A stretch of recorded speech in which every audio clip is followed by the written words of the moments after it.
আসসালামু আলাইকুম। আশা করি সকলেই ভালো আছো। আজ আমি তোমাদের সামনে কর্তৃকারক এবং কর্মকারক নিয়ে আলোচনা করব। যত যতটুকু সহজে বোঝানো যায় আমি সেই চেষ্টা করব। আশা করি সকলেই খুব সহজে বুঝতে পারবে কর্তৃকারক। আচ্ছা, শুরু করি। কর্তৃকারক কর্তৃকারকের সংজ্ঞাটা হচ্ছে এরকম: যে কাজ করে সেই কর্তা কর্তা বা কর্তৃকারক। কর্তৃকারক যে কাজ করে সেই কর্তা বা কর্তৃকারক। এটা কর্তৃকারক চিনার বা বের করার একটা সহজ পদ্ধতি হচ্ছে বাক্যের ক্রিয়াপদকে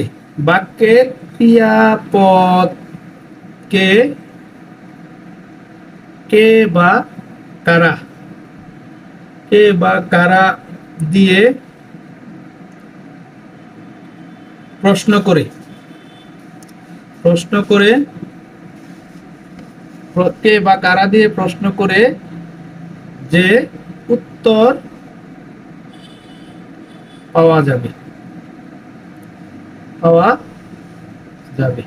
ক্রিয়াপদকে বাক্যের ভিতরে যে ক্রিয়াপদটা থাকবে ওই ক্রিয়াপদকে কে বা কারা, এই দুইটা শব্দ দিয়ে প্রশ্ন করে যে উত্তরটা পাবো আমরা, তাই কর্তৃকারক।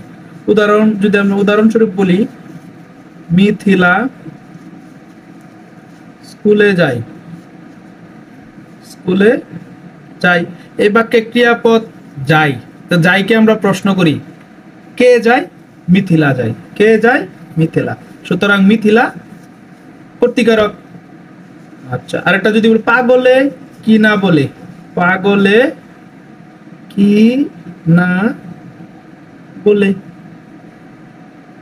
কে বলে? পাগলে। মূল শব্দটা হচ্ছে পাগল।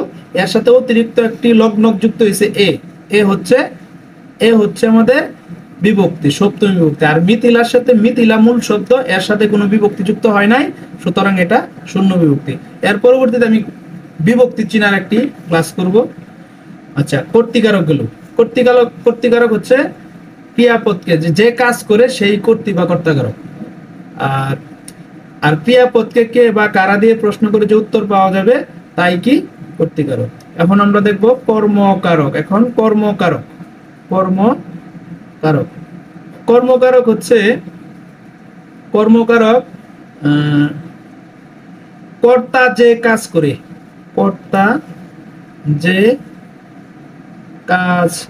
করে বা যাকে আশ্রয় করে কাজ করে, সেটাই কর্মকারক।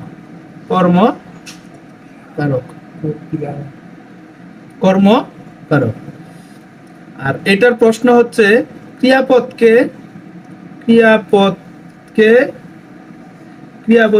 কে বা কাকে, কি বা কাকে, ক্রিয়াপদকে কি বা কাকে। আগেরটাকে প্রশ্ন করছিলাম আমরা কে বা কারা, আর কর্মপদ খুঁজে বের করতে হলে কি বা কাকে, এই দুইটা জিনিস দিয়ে প্রশ্ন করলে যে উত্তর পাবো, তাই আমরা কর্মকারক পাবো। উদাহরণস্বরূপ যদি বলি আমরা, ছেলেটি বই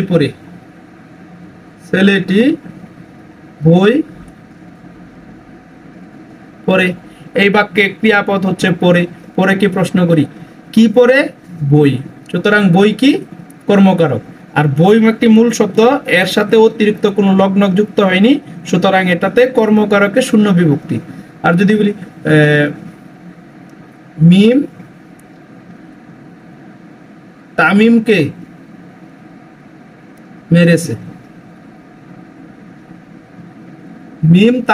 মেরেছে, প্রশ্ন যদি করি কে মেরেছে, কে দ্বারা প্রশ্ন করলে আমরা যা পারবো তা কর্তৃকারক।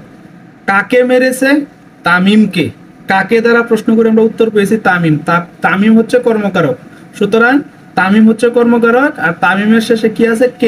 কে হচ্ছে আমাদের দ্বিতীয়া বিভক্তি। এই হচ্ছে আমাদের কর্তৃকারক এবং কর্মকারক চেনার সহজ উপায়। এর পরবর্তী ক্লাসে আমি বাকি কারকগুলো নিয়ে আলোচনা করব।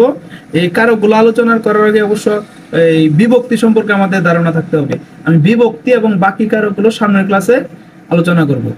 আশা করি সকলেই বুঝতে পেরেছ। সামনের ক্লাসে আমি ওই কারকগুলো নিয়ে উপস্থিত হব। আসসালামু আলাইকুম।